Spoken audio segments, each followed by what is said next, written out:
محترم ناظرین، السلام علیکم ورحمۃ اللہ وبرکاتہ۔ میرا باپ نشے کا عادی تھا۔ ہر روز مار پیٹ کر میری ماں سے کھانے پینے کے پیسے لے جاتا تھا، جو گھروں میں کام کر کے ہمارا پیٹ پالتی تھی۔ میری عمر ابھی 14 سال کی تھی کہ جب میرے باپ نے مجھ کو 60 سال کے بوڑھے آدمی کو 60,000 میں بیچ دیا۔ قدرت نے اس کے دل میں رحم ڈالا۔ اس نے مجھ کو شادی کر کے پڑھا لکھا کر ڈاکٹر بنا دیا۔ ایک روز سڑک پر پڑے ہوئے نشے کے عادی انسان کو کوئی گاڑی ٹکر مار گئی۔ جب اسے ہاسپٹل لائے تو اسے دیکھ کر میں زاروں قطار رونے لگی، کیونکہ ہسپتال کے کوریڈور میں میں بالکل مردہ حالت میں بیٹھی ہوئی تھی۔ آنکھوں سے آنسو جھرنے کی مانند بہہ رہے تھے۔ اسٹیتھوسکوپ ایک طرف پڑا ہوا تھا، میرا لیب کوٹ ایک طرف پڑا ہوا تھا۔ مجھے کچھ بھی ہوش نہیں تھا، جس منظر کو میں کبھی زندگی میں تصور بھی نہیں کرنا چاہتی تھی۔ آج وہ منظر میری آنکھوں کے سامنے تھا۔ میری زندگی ایک بار پھر 15 سال پیچھے چلی جائے گی۔ میں نے کبھی تصور بھی نہیں کیا تھا۔ کچھ ہی دیر گزری جب اچانک کسی نے میرے کندھے پر ہاتھ رکھا تھا۔ میں نے سر اٹھا کر دیکھا تو سامنے ڈاکٹر عبدالرحمن کھڑے ہوئے تھے۔ میں انہیں دیکھ کر تھوڑا سنبھلی تھی، جبکہ وہ مجھے دیکھتے ہوئے بولے، ڈاکٹر صاحبہ، کیا ہوا ہے؟ آپ اس طرح سے کیوں بیٹھی ہوئی ہیں؟ اور آپ کا سامان اس طرح سے کیوں بے وجہ سے خراب ہوا پڑا ہے؟ سب خیریت تو ہے نا؟ آپ کی طبیعت ٹھیک ہے؟ میں نے فوراً اپنے آنسو صاف کیے تھے اور سر ہاں میں ہلا کر بولی، مجھے تھوڑی دیر اکیلے رہنا ہے، آپ جائیں۔ زندگی میں پہلی بار میں نے ان سے اس طرح سے بات کی تھی، ورنہ میں ہمیشہ ان کے سامنے ادب سے پیش آتی تھی۔ ایک یہی شخص تھا جس نے ہر برے وقت میں میرا ساتھ دیا تھا، مگر آج اس وقت یہ آدمی بھی مجھے زہر لگ رہا تھا۔ وہ مجھے دیکھتے ہوئے بولے، نہیں، آپ مجھے بتائیں ہوا کیا ہے؟ میں آپ کو اس طرح سے تنہا چھوڑ کر نہیں جاؤں گا۔ جبکہ میں غصے سے چیخی چلائی تھی، سمجھ نہیں آ رہا، آپ کو جائیں یہاں سے۔ میرا چلانا پورے کوریڈور میں گونجا تھا۔ وہ بے اختیار 2 قدم پیچھے ہوئے تھے اور مجھے دیکھتے ہوئے بولے، آپ کی طبیعت مجھے ٹھیک نہیں لگ رہی، میری بات سنیں۔ لیکن شاید اس وقت میں ہوش میں نہیں تھی۔ میں ایک بار پھر چلائی تھی، آپ جائیں وہاں سے، ورنہ میں چلی جاؤں گی۔ میرا یہ انداز دیکھ کر انہوں نے اپنے قدم پیچھے لے لیے تھے اور مجھے دیکھتے ہوئے بولے، ریلیکس ہو جائیں ڈاکٹر صاحبہ، میں جا رہا ہوں، آپ بیٹھ جائیں واپس۔ جبکہ میں سر جھٹک کر واپس بینچ پر بیٹھ گئی تھی اور سر ہاتھوں میں گرا کر بھبک بھبک کر رونے لگ گئی تھی۔ میری حالت ایک ایسے انسان کی مانند ہو گئی تھی جس کے پاس اس وقت سب کچھ تھا، مگر یہ سب مجھے بالکل بھی اچھا نہیں لگ رہا تھا۔ کچھ ہی دیر گزری تھی جب ایک نرس بھاگتی ہوئی چلی آئی تھی اور مجھے دیکھتے ہوئے بولی، ڈاکٹر صاحبہ، جس پیشنٹ کو آپ چیک اپ کر رہی تھی ان کی طبیعت اچانک سے خراب ہو رہی ہے، انہیں سانس لینے میں دشواری ہو رہی ہے۔ یہ الفاظ گویا میرے لیے کسی عذاب کی مانند تھے۔ میں فوراً ہی دوڑ کر وارڈ کی طرف بھاگی تھی۔ خوف کے مارے میری جان ہوا ہو رہی تھی۔ لاکھ اختلافات سہی، لیکن میں انہیں اپنی آنکھوں کے سامنے مرتا ہوا نہیں دیکھ سکتی تھی۔ میں وارڈ میں داخل ہوئی تو ایک بار پھر میں نے اپنی آنکھیں ضبط سے بند کر لی تھیں۔ سامنے کوئی اور شخص نہیں بلکہ میرا باپ ہی پڑا ہوا تھا۔ ان کی حالت ایک ایسے انسان کی مانند ہو رہی تھی کہ جس کا سانس کچھ ہی لمحے کے بعد نکلنے والا ہوا تھا۔ میں فوراً سے ان کے قریب چلی گئی تھی اور ان کا ہاتھ تھامتے ہوئے بولی، کچھ نہیں ہوگا آپ کو، میں آپ کو کچھ بھی نہیں ہونے دوں گی، آپ ٹھیک ہو جائیں گے۔ میرا لہجہ لڑکھڑا سا رہا تھا جب اچانک وہ مجھے دیکھتے ہوئے بولے، مجھے پتہ ہے تم کون ہو۔ ان کی حالت کافی زیادہ خراب تھی اور آواز حلق میں بامشکل ہی برآمد ہو رہی تھی۔ وہ مزید بولے، میری کلثوم ہو نا تم؟ میں نے سر ہاں میں ہلا دیا۔ وہ بولے، تم ٹھیک ہاتھوں میں چلی گئی تھی، ارسلان صاحب نے تمہاری کفالت اچھے سے کی ہے نا؟ جبکہ اب میں کچھ بول ہی نہ پائی تھی۔ وہ مزید بولے، ابھی تمہارا بہت حصہ باقی ہے، ہمت کر کے حیدرآباد چلی جانا اور وہاں جا کر دورانی خاندان تلاش کرنا، وہ تمہارا۔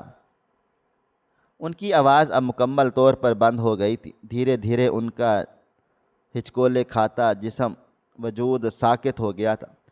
میں نے فوراً ان کا سینہ دبایا تھا، ٹریٹمنٹ شروع کی تھی، مگر وہ جان کی بازی ہار گئے تھے۔ میں نے انہیں بچانے کی بہت کوشش کی تھی، لیکن ان کا وقت یہیں تک تھا۔ میرے جسم سے جان نکلنا شروع ہو گئی تھی۔ میں اکثر تکلیف میں انہیں بد دعائیں دیتی تھی کہ یا رب انہیں موت دے دے، یہ مر جائیں، یہ مرتے کیوں نہیں ہیں؟ مگر آج انہیں مرتا دیکھ کر میری جان نکل چکی تھی۔ ایک بیٹی اپنے باپ سے فطری محبت کرتا ہے، باپ نشئی ہو، جواری ہو یا پھر غلط کردار کا ہو، ایک بیٹی کے لیے وہ ہمیشہ اول رہتا ہے۔ میں روتے روتے وہیں بیٹھ گئی تھی، میری آوازیں باہر جا رہی تھیں۔ لمحہ گزرا تھا اور عبد الرحمن اندر داخل ہوا تھا۔ مجھے اس طرح سے ٹوٹا بکھرا دیکھ کر وہ بے اختیار میری طرف بڑھا تھا۔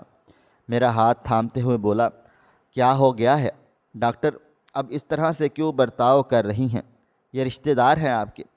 جبکہ میں چلا کر بولی تھی، یہ میرا باپ تھا جو اس دنیا میں آج مجھے تنہا چھوڑ کر چلا گیا ہے۔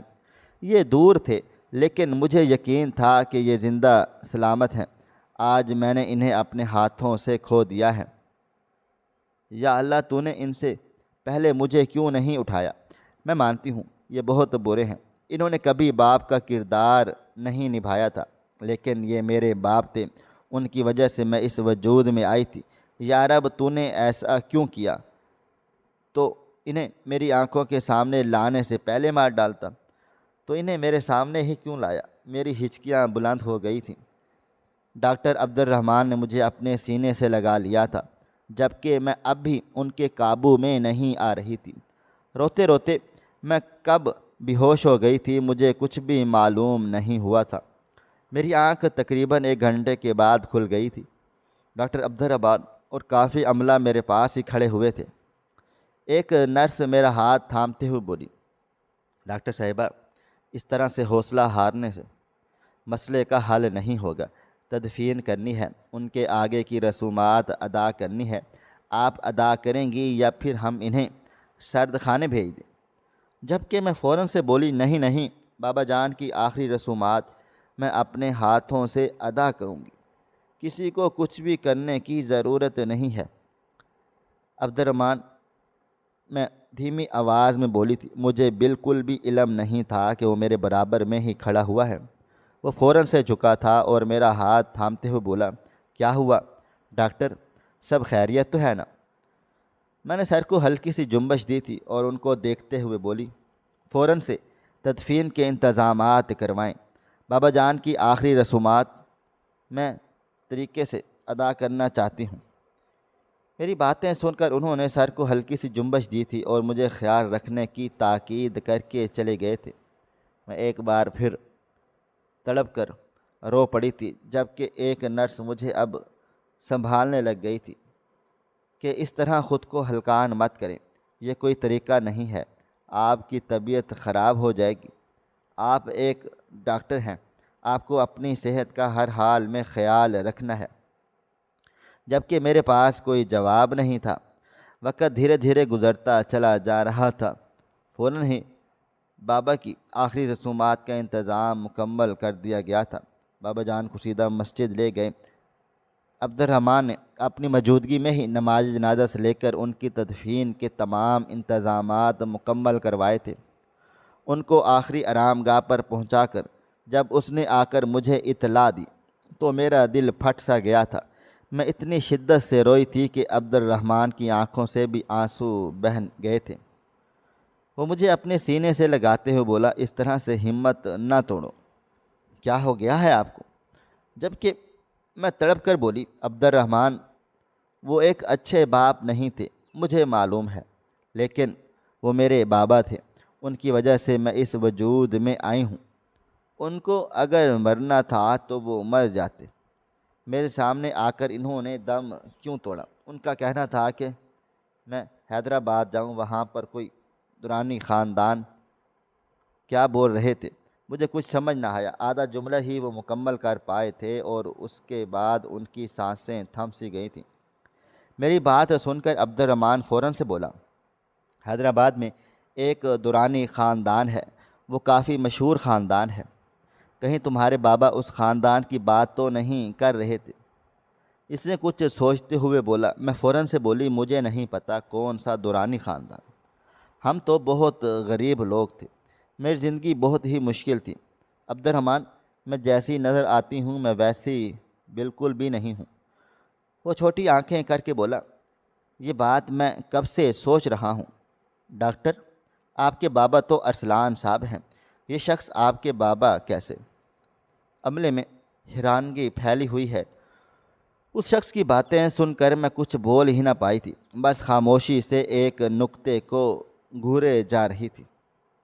چند لمحے میں اچانک میں اپنی جگہ سے کھڑی ہوئی تھی اور اس کو دیکھتے ہوئے بولی، عبد الرحمن، میں اب گھر جا رہی ہوں، تم رپورٹ کر دینا، مجھے ارسلان بابا سے ملنا ہے۔ اس نے میری کلائی تھام لی تھی اور مجھے دیکھتے ہوئے بولا، پہلے تو تم مجھے یہ بتاؤ تم کون ہو، یہ سب کیا تماشا ہے؟ جبکہ میں اس کو دیکھتے ہوئے بولا، میں تمہیں پھر کبھی بتاؤں گا، ابھی میرا گھر جانا بہت زیادہ ضروری ہے۔ یہ دورانی خاندان کون ہے ہمیں ہر حال میں معلوم کرنا ہے۔ بابا جان کی آخری بات میرا دماغ خراب کر رہی ہے، لیکن اس نے مجھے تھام لیا تھا اور مجھے بینچ پر بٹھاتے ہوئے بولا، ابھی آپ کا جانا مناسب نہیں ہے، آپ ٹھیک حالت میں نہیں ہیں، میری بات کو سمجھیں، ابھی بیٹھ جائیں۔ میں مچل اٹھی تھی، مجھے جانا تھا، مجھے پوچھنا تھا کہ بابا کیا بول رہے تھے، آخر کیا بات ہے، یہ مجھے حیدرآباد کیوں جانا ہے؟ لیکن عبد الرحمن نے مجھے زبردستی بٹھا دیا تھا، فوراً ہی کنٹین سے پانی لایا اور میرے لبوں سے لگاتے ہوئے بولا، اس طرح سے مت کریں، جلد بازی ہمیشہ انسان کو منہ کے بل گرا دیتی ہے، ریلیکس ہو جائیں، ہم ارسلان صاحب سے ملیں گے اور ہم دونوں پوچھیں گے یہ کیا معاملہ ہے، اور اگر ڈاکٹر حیدرآباد جانا ہوا تو میں آپ کے ساتھ چلوں گا۔ آپ اس طرح سے مت کریں، پلیز مجھے اپنے بارے میں بتائیں کہ آپ کون ہیں، یہ دو والد سے کیا مراد ہے؟ میں نے ایک نظر عبد الرحمن پر ڈالی تھی، مجھے اچھی طرح سے معلوم تھا کہ وہ مجھے پسند کرتا ہے، مجھ سے شادی کا خواہش مند ہے۔ میں کوئی چھوٹی بچی نہ تھی بلکہ ایک 29 سال کی سمجھدار لڑکی تھی جو اب ہر حقیقت کو سمجھنے لگ گئی تھی۔ چند لمحے میں نے اس کی شکل دیکھی تھی اور پھر سر جھکا کر اپنے ماضی کی ان یادوں میں کھو گئی تھی جس کے بارے میں سوچ سوچ کر بھی میری روح کانپ اٹھتی ہے۔ میں 7 سال کی بچی تھی جب پہلی بار میں نے اپنی ماں کو بابا سے مار کھاتے ہوئے دیکھا تھا۔ وہ انہیں لکڑی سے مار پیٹ رہے تھے کیونکہ امی جان انہیں پیسے نہیں دے رہی تھی۔ امی جان کا کہنا تھا، اگر میں نے تمہیں پیسے دے دیے تو میں اپنے بچوں کو کھانا کیسے کھلاؤں گی؟ اور ابا زور سے چلا کر بولتے تھے، میں نے ان بچوں کا ٹھیکہ نہیں اٹھا رکھا جو میں ان کی فکر کروں، پیسے مجھے دے دو، مجھے شراب پینی ہے، جبکہ اماں انہیں صاف منع کر دیتی، یہ میری محنت کی کمائی ہے جو میں نے لوگوں کے گھروں کی چاکری کر کے حاصل کی ہے، اگر میں یہ تمہیں دے دوں تو میں اپنے بچوں کو کھانا کیا کھلاؤں گی؟ کیوں اپنی زندگی اور ہماری زندگی کو عذاب کر رہے ہو؟ لیکن بابا جان یہ بات نہیں سمجھتے تھے، ان کو صرف اور صرف شراب چاہیے ہوتی تھی جس کے لیے وہ کسی بھی حد تک چلے جاتے تھے۔ انہوں نے اچانک ہی مجھے گلے سے پکڑ لیا تھا اور ایک چھری میرے گلے پر رکھتے ہوئے بولے، پیسے دے دے ورنہ اس کا گلا کاٹ ڈالوں گا، پھر ساری زندگی آگے جوابات دیتی رہنا۔ یہ بات مجھے اس روز سمجھ میں نہیں آئی تھی کیونکہ میں صرف 7 سال کی تھی۔ اماں گڑ گڑانا شروع ہو گئی تھی، ہاتھ جوڑنے لگیں کہ ایسا ظلم نہ کرو، لیکن بابا یہ سننے کے روادار ہی نہیں تھے۔ انہوں نے میرے گلے پر اتنی شدت سے وہ چھری رکھی ہوئی تھی کہ بے اختیار میرے گلے سے ایک خون کی بوند نکل گئی تھی۔ اماں وہیں سہم چکی تھی، انہوں نے فوراً اپنی کمائی ہوئی تمام اجرت بابا کے سامنے رکھ دی تھی اور ان سے مجھے چھین کر اپنے گلے سے لگا لیا تھا۔ جلن کے احساس سے میری آنکھوں سے آنسو بہہ نکلے تھے۔ میں حیران ہو کر اپنے باپ کو دیکھ رہی تھی۔ بھلا کوئی باپ اپنی سگی اولاد کے ساتھ ایسا کیسے کر سکتا ہے؟ نشہ کیسا بھی ہو، لیکن ایک باپ اپنی بیٹی کے ساتھ کبھی ایسا نہیں کرے گا۔ اس دن میں خوب سارا روئی تھی۔ مجھے بچپن ہی سے اپنے بابا سے بہت محبت تھی، اتنی کہ جس کو میں ڈیفائن ہی نہیں کر سکتی۔ امی اکثر بابا کے بارے میں الٹی سیدھی باتیں کرتی رہتی تھیں کہ تمہارا باپ نشئی ہے، اس نے میری پوری زندگی تباہ و برباد کر ڈالی ہے۔ مجھے کہیں کا بھی نہیں چھوڑا، لیکن میں امی جان سے لڑ جاتی تھی۔ ان کے سامنے رو پڑتی تھی کہ میرے بابا جان کو آپ اس طرح سے نہیں بولیں گی، آپ خاموش ہو جائیں۔ لیکن جیسے جیسے وقت گزرنے لگا، مجھے احساس ہونا شروع ہو گیا تھا کہ میرے بابا انسان نہیں بلکہ وہ ایک ظالم درندے ہیں جن کے سینے میں دل نہیں صرف پتھر ہے۔ جیسے جیسے میں بڑی ہونے لگی، مجھے افسوس ہونے لگا تھا۔ بیٹیوں کے لیے ان کا باپ ان کا آئیڈل ہوتا ہے۔ ہر بیٹی چاہتی ہے کہ اس کا باپ سب سے زیادہ اچھا ہو، لیکن جب باپ ہی بیٹیوں کے دل دکھانے لگے تو وہ ٹوٹ جاتی ہیں۔ میں 14 سال کی تھی جب بابا نے ارسلان صاحب سے میرا سودا کر دیا تھا۔ وہ رات میں زندگی میں کبھی بھول نہیں سکتی۔ میں اپنے کمرے میں لیٹی ہوئی تھی جب میری ماں روتے ہوئے میرے پاس چلی آئی تھی اور مجھے اپنے آنچل میں چھپاتے ہوئے بولی، میں تمہیں کہیں بھی نہیں جانے دوں گی، تم میری بیٹی ہو، میں نے تمہیں پالا پوسا ہے، تم میرے جگر کا ٹکڑا ہو۔ اور میں نے ان کی باتیں بہت غور سے سنی تھی، بہت حیران ہو کر سن رہی تھی۔ ماں ایسا کیوں بول رہی ہیں؟ جب اچانک بابا دروازہ کھول کر اندر داخل ہوئے اور میرا بازو سختی سے تھامتے ہوئے بولے، چھوڑو اسے، تم اچھی طرح سے جانتی ہو اسے یہاں رہنا نہیں تھا، اب یہ وقت ہی سے چلی جائے گی تو ہم لوگوں کے لیے آسانی ہے، اور ویسے بھی ارسلان صاحب اسے لے کر جانا چاہتے ہیں۔ 60 سال کے ہیں تو کیا ہوا، تو ہمارا ہی فائدہ ہے، پورے 2 لاکھ روپے ہمیں مل رہے ہیں اس کے۔ جبکہ میں پھٹی پھٹی نگاہوں سے اپنے باپ کو دیکھے جا رہی تھی۔ کیا ایک سگا باپ اپنی بیٹی کو بیچ سکتا ہے؟ یہ سوچ آتے ہی میرا دل و دماغ پھٹنے لگا تھا۔ میں چلا پڑی تھی، نہیں بابا جان، آپ ایسا نہیں کر سکتے، میں کسی کے پاس نہیں جاؤں گی، میں صرف امی کے ساتھ رہوں گی۔ میں نے فوراً سختی سے انہیں منع کر دیا تھا، لیکن بابا جان باز نہیں آئے تھے۔ انہوں نے مجھے گھسیٹنا شروع کر دیا۔ اماں انہیں مجھ سے دور کر رہی تھی، مگر وہ نہیں سن رہے تھے۔ وہ زور زبردستی مجھے باہر لے کر آئے تھے اور 4 پائی پر بیٹھے ایک شخص کی طرف دھکیلتے ہوئے بولے، یہ ہے میری بیٹی، 14 سال کی ہے، تمہیں خوش رکھے گی۔ جبکہ ان کی باتیں سن کر آسمان میرے سر پر گر پڑا تھا۔ میں اپنے باپ کو دیکھتے ہوئے رو کر بولی تھی، خدا آپ کو غارت کر دے، آپ مر کیوں نہیں جاتے، ہماری زندگیوں میں آپ نے عذاب بن چکے ہیں۔ جب اچانک مجھے ایک جھری زدہ ہاتھ نے تھاما تھا۔ میں نے سر اٹھا کر دیکھا تو ایک 60 سالہ آدمی بیٹھا ہوا تھا۔ وہ مجھے دیکھتے ہوئے بولے، تمہارے باپ کو پیمنٹ کر دی ہے، اب چلو میرے ساتھ۔ جبکہ میں روتے ہوئے بولی، کہیں نہیں جاؤں گی، میں امی کے ساتھ رہوں گی۔ مگر بابا مجھے اس آدمی کے ساتھ زور زبردستی بھیج چکے تھے۔ ارسلان صاحب مجھے اپنی گاڑی میں بٹھا کر اپنے بڑے سے بنگلے پر لے کر آ گئے تھے۔ ان کا ارادہ مجھے لے کر غلط تھا، لیکن میری سسکیاں اور میری آہ و پکار، میرا رونا دیکھ کر وہ خاموش ہو گئے تھے۔ اپنے گھر کے لاؤنج میں آ کر انہوں نے میرے سر پر ہاتھ رکھا تھا اور مجھے دیکھتے ہوئے بولے، تم پریشان نہ ہو، میں تمہارے ساتھ کچھ بھی غلط نہیں کروں گا، تم اپنی پڑھائی کو جاری رکھو، میں تمہیں ڈاکٹر بناؤں گا۔ میرے پاس کوئی نہیں ہے، میرے پاس خوب دولت ہے، دھن ہے، لیکن میں بالکل تنے تنہا ہوں، تم میری بیٹی بن سکتی ہو۔ میرے پاس ان کی باتوں کا جواب نہ تھا۔ وہ رات میرے لیے بہت کٹن زدہ تھی، لیکن میں نے ہر رات کی طرح اس رات کو بھی پار کر لیا تھا۔ لیکن خدا تعالیٰ مجھ پر مہربان ہو گئے تھے۔ ارسلان بابا نے میری زندگی تبدیل کر کے رکھ دی تھی۔ 16 سال کی عمر میں پہلی بار میں نے انہیں بابا کہہ کر پکارا تھا۔ ان جیسا انسان ہی میرا آئیڈیل تھا۔ میں انہیں اپنا باپ ماننا شروع ہو گئی تھی۔ کھانے سے لے کر ان کے کپڑوں تک کا خیال رکھتی اور بدلے میں وہ مجھے اچھا کھانا، رہنے کے لیے جگہ اور تعلیم دے رہے تھے۔ وقت دھیرے دھیرے گزرتا چلا جا رہا تھا اور میں ڈاکٹری کی پڑھائی کرنا شروع کر ڈالی تھی، مگر آج پورے 15 سالوں کے بعد میرے ماضی کو دہرایا گیا۔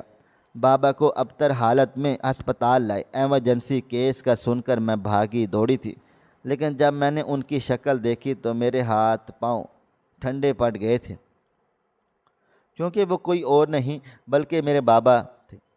وہ نشے کی حالت میں روڈ پر چل رہے تھے جب گاڑی کوئی انہیں ٹکر مار کر چلی گئی تھی، مگر مرنے سے پہلے وہ جو باتیں کہہ کر چلے گئے تھے، میرا تعلق درانی خاندان سے ہے۔ یہ بات مجھے بالکل بھی سمجھ میں نہیں آ رہی تھی۔ میں کیا کروں؟ میرا ماضی سن کر عبد الرحمن نے میرے کندھے پر ہاتھ رکھا تھا اور مجھے دیکھتے ہوئے بولا، تمہاری اماں کہاں پر گئی ہوئی ہیں؟ ان کا کچھ نہیں بتایا؟ اور تمہارے بہن بھائی نے؟ میں نے ایک نظر عبد الرحمن پر ڈالی تھی اور سر جھکا کر بولی، اس روز کے بعد اماں سے کبھی ملاقات نہیں ہوئی۔ 1-2 بار میں گئی بھی تھی لیکن وہاں تالا ملا۔ وہ لوگ کہاں چلے گئے مجھے کچھ بھی عطا پتہ نہیں۔ کچھ دیر عبد الرحمن کے ساتھ میں وہیں بیٹھی رہ گئی تھی، لیکن ایک بار پھر مجھے بے چینی سی ہونے لگی اور میں سب کچھ چھوڑ چھاڑ کر اپنے گھر کی طرف بڑھ گئی تھی۔ مجھے ارسلان بابا سے ہر حال میں ملاقات کرنی تھی۔ پہلے کی مناسبت ان کی عمر اب کافی زیادہ ہو گئی تھی، مگر اس کے باوجود اچھی خوراک ہونے کے باعث انہوں نے خود کو بہت اچھے سے سنوار رکھا تھا، مینٹین کر کے رکھا تھا۔ ایک مختصر مسافت طے کر کے میں گھر کو واپس آ گئی تھی اور سیدھا ان کے کمرے میں داخل ہوئی۔ وہ مجھے دیکھتے ہوئے بولے ہی کھل اٹھے تھے اور خوشی سے بولے، کب سے میں اپنی بیٹی کا انتظار کر رہا ہوں، آؤ ساتھ میں چائے پیتے ہیں۔ مگر میں نے ان کا ہاتھ تھام لیا تھا۔ اچانک ہی انہوں نے مجھے ٹھٹک کر دیکھا تھا اور فوراً بولے، تم روئی ہو؟ کیا ہوا؟ جب اچانک ہی میری سسکیاں ایک بار پھر سے نکلنا شروع ہو گئی تھیں۔ میں وہیں روتے روتے زمین پر بیٹھ گئی تھی۔ وہ میرے سر پر ہاتھ رکھتے ہوئے بولے، کیا ہوا؟ میری بیٹی کیوں رو رہی ہے؟ جبکہ میں ان کو دیکھتے ہوئے ایک ایک الفاظ بتا چکی تھی۔ بابا جان کی موت سے لے کر ان کے آخری الفاظ تک وہ بالکل خاموش سے ہو گئے تھے۔ ان کو دیکھتے ہوئے بولی، ارسلان بابا مجھے سب سچ بتائیں، یہ سب کیا ہے؟ کون سا دورانی خاندان؟ مجھے کیوں حیدرآباد جانا ہے؟ چند لمحے وہ چپ چاپ رہے تھے اور پھر وہ مجھے دیکھتے ہوئے بولے، میں ابھی کچھ نہیں بتا پا رہا، میں صرف تمہیں اس خاندان کا ایڈریس دے سکتا ہوں۔ تم وہاں جاؤ اور سچائی خود پتہ کرو۔ اگر تمہارا وہ نشئی باپ تمہیں کچھ بتا کر گیا ہے تو تم پر لازم و ملزوم ہے کہ اب ہر حقیقت سے پردہ اٹھ جائے۔ ان کی بات سن کر میں نے حیران ہو کر سنی تھی۔ مجھے کچھ سمجھ نہ آ رہا تھا کہ میں کیا کروں۔ میں ان کی طرف دیکھتے ہوئے بولی، حیدرآباد جانا میرے لیے خطرناک تو ثابت نہیں ہوگا۔ انہوں نے سر نفی میں ہلا دیا تھا۔ مجھے دیکھتے ہوئے بولے، تمہارے ساتھ میرے گارڈ نے جائیں گے اور تم پر کوئی بھی انگلی تک نہ اٹھا سکے گا۔ تم وہاں جاؤ اور ان سب سے ملاقات کر کے آؤ، لیکن تم لوٹ کر آنا، تمہارے ارسلان بابا تمہارا انتظار کر رہے ہیں۔ تمہارے علاوہ میرا اب اس دنیا میں کوئی نہیں ہے۔ ان کی باتیں سن کر میں خاموش ہو گئی تھی۔ وقت دھیرے دھیرے گزرتا چلا جا رہا تھا۔ 1 ہفتے کے بعد مجھے 2 دن کی چھٹی ہسپتال سے مل گئی تھی۔ میرا دل بہت زیادہ بوجھل رہنے لگا تھا۔ بابا جان کی موت کے بعد میں بالکل بھی ٹھیک حالت میں نہیں تھا۔ ہر وقت ڈپریسڈ رہنا یہ میں نے اپنا پسندیدہ مشغلہ بنا لیا۔ عبد الرحمن سے میں نے بات چیت کی تھی، وہ میرے ساتھ جانے کو تیار تھا۔ اس کے علاوہ کسی اور کی ذات پر میں بھروسہ نہیں کر سکتی تھی، اور ارسلان بابا بھی اسی پر یقین کرتے تھے۔ 2 دن کے بعد آپ صبح 9 بجے بابا جان کی دعائیں لیے حیدرآباد کی جانب روانہ ہو گئے تھے۔ کراچی سے حیدرآباد کا سفر تقریباً کوئی 4 گھنٹے کا تھا۔ زندگی اتنی مشکل میں آ جائے گی میں نے کبھی سوچا بھی نہیں تھا۔ فرنٹ سیٹ پر بالکل خاموشی سے بیٹھی ہوئی تھی، جب اچانک ارسلان مجھے دیکھتے ہوئے بولا، تمام سچ معلوم کرنے کے بعد کیا کرو گی؟ میں اس کو دیکھتے ہوئے بولی، ابھی تو سچ کی نوعیت کا ہی نہیں پتہ، جب پتہ چل جائے گا تو تب ہی فیصلہ کروں گی۔ وہ بے اختیار بولا، مجھ سے شادی کرو گی نا؟ لہجہ لڑکھڑایا ہوا سا تھا، آنکھیں بار بار جھپک رہا تھا۔ میری رنگت یکدم سرخ ہو گئی تھی اور پھر میں نے سر جھکا کر ہاں بول دیا تھا، اور میں اتنی واقعی ہی اس انسان پر بہت زیادہ بھروسہ کرتی تھی، اتنا بھروسہ تھا کہ میں لفظوں میں بیان ہی نہیں کر سکتی۔ اس نے کچھ بھی نہیں کہا تھا، بس سوائے سر کو ہلکی سی جنبش دینے کی، لیکن میں نے اس کی آنکھوں کے بدلے وہ رنگ کو بخوبی دیکھ لیا تھا، پہچان لیا تھا۔ وہ وقت بہت زیادہ میں خوش تھا، لیکن صرف میرے دکھ کی وجہ سے اپنی خوشی ظاہر نہیں کر رہا تھا۔ ایک لمبی مسافت طے کر کے ہم حیدرآباد کی حدود میں داخل ہوئے۔ میرا دل زور زور سے دھڑک رہا تھا، نہ جانے کیوں مجھے بار بار ایسا محسوس ہو رہا تھا کہ ایک بہت بڑی سچائی میری سامنے آنے والی ہے۔ ایڈریس کے مطابق ہمیں ایک بڑے سے بنگلے کے سامنے پہنچے تھے۔ کیا مجھے اس گھر کے اندر جانا چاہیے تھا؟ اس طرح سے کئی سوالات میرے دل و دماغ میں گردش کر رہے تھے۔ ہم دونوں ایک ساتھ گاڑی سے اترے تھے۔ عبد الرحمن میری کلائی تھامتے ہوئے بولا، کسی بھی قسم کا سچ ہو تم میرا ساتھ تو نہیں چھوڑو گی نا؟ میں نے سر کو نفی میں ہلا دیا تھا اور اس کے ہمراہ گارڈ کے پاس پہنچ گئی تھی۔ میں نے گہری سانسیں لے کر اس گارڈ کو مخاطب کر لیا تھا اور اس کو دیکھتے ہوئے بولی، میں ڈاکٹر کلثوم ہوں، ارسلان صاحب کے گھر سے آئی ہوں، آپ اندر اطلاع دے دیں۔ میری بات سن کر اس گارڈ نے مجھے ایک نظر دیکھا تھا اور سر ہلا کر اندر کو چلا گیا تھا۔ چند لمحے گزرے تھے جب اچانک دروازہ کھلا تھا۔ وہ گارڈ مجھے دیکھتے ہوئے بولا، آپ کلثوم بی بی ہیں؟ میں نے حیران و پریشان ہو کر اس گارڈ کا رد عمل دیکھا تھا۔ میں کچھ کہتی اس سے پہلے ہی عبد الرحمن آگے آیا تھا اور اس کو دیکھتے ہوئے بولا، جی میں ان کا منگیتر ہوں اور یہ کلثوم ہیں۔ بولیں اندر سے اجازت مل گئی؟ وہ فوراً ہی دروازہ کھولتے ہوئے بولا، جی باجی آ جائیں، آپ دونوں ہی۔ یہ کہتے ہی وہ ہمیں اندر لے کر چلا گیا تھا۔ وہ بنگلہ نہیں بلکہ ایک عالی شان محل تھا۔ گارڈن ایریا عبور کر کے ہم سیدھا مرکزی دروازے کے پاس پہنچے تھے اور اللہ کا نام لے کر میں اندر کو داخل ہو گئی تھی۔ ابھی میں 2 قدم آگے بڑھتی جب ایک عورت بھاگتے ہوئے میرے پاس چلی آئی تھی اور اچانک ہی میرے سینے سے لگ گئی تھی اور چلا چلا کر رونے لگ گئی تھی کہ میری کلثوم آ گئی۔ مجھے یقین تھا کہ تم آؤ گی، مجھے پتہ تھا کہ میری بیٹی مجھے بھول نہیں سکتی۔ میں ایسی ہو گئی تھی جیسے کاٹو تو بدن میں لہو نہیں۔ یہ عورت کون تھی جو مجھے اپنی بیٹی کہہ رہی تھی؟ دھیرے دھیرے حال میں کافی لوگ جمع ہو چکے تھے جب اچانک ایک گرجدار آواز گونجی، دور ہو کر کھڑی رہو اس سے۔ میں نے سر اٹھا کر دیکھا تو سامنے ایک 60 سالہ کا آدمی کھڑا ہوا تھا۔ وہ مجھے دیکھتے ہوئے بولا، ارسلان صاحب نے تمہیں حقیقت بتائی ہے؟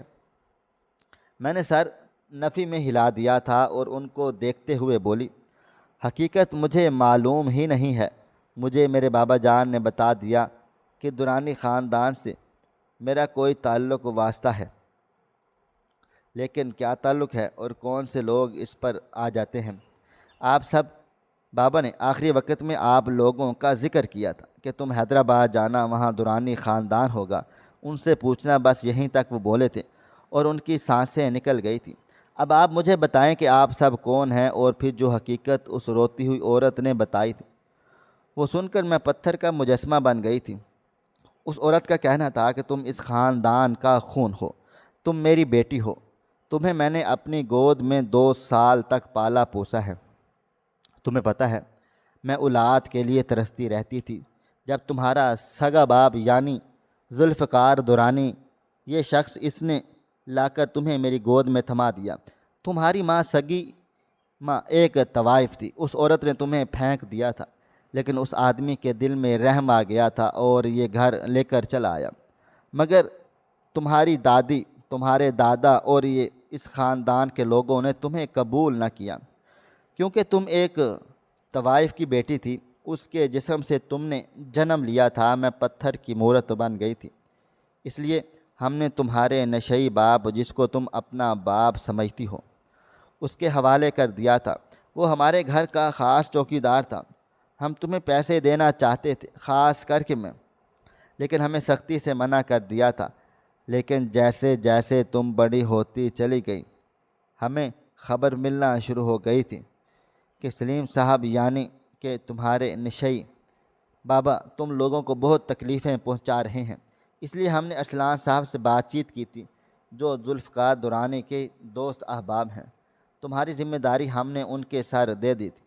تمہاری پڑھائی کا خرچہ، کھانے پینے کا خرچہ اور رہنے کا خرچہ تمہارے سگے بابا ذوالفقار درانی سے ہی شروع سے اٹھا رہے ہیں۔ ان کی باتیں سن کر میں بے جان ہو کر زمین پر گر گئی تھی۔ مجھے کچھ بھی سمجھ میں نہیں آ رہا تھا میرے ساتھ ہوا کیا ہے۔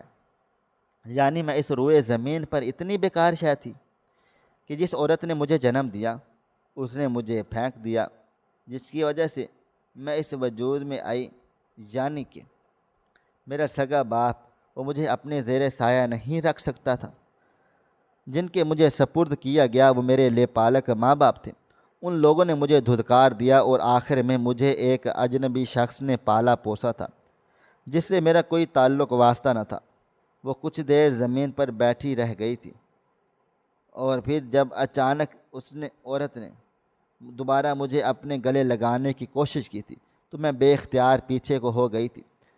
تو ان سب کو کہتے ہوئے چلا کر بولی، نفرت ہے مجھے آپ سب سے، خود سے۔ میں کبھی کسی کو معاف نہیں کروں گی۔ آپ لوگوں نے اچھا نہیں کیا، میرا کوئی قصور نہیں تھا، میں تو ایک خود معصوم سا ننھا سا وجود تھی۔ اگر میری ماں طوائف تھی تو اس میں میرا کیا قصور تھا؟ آپ کو کبھی سکون نہ ملے گا ذوالفقار درانی، آپ ہو اصل کلپرٹ۔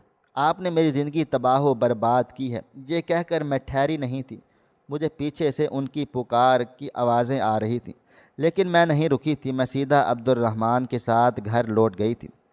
میں نے راستے میں اس سے پوچھ لیا تھا، کیا اب بھی تم مجھ سے شادی کرنا چاہتے ہو؟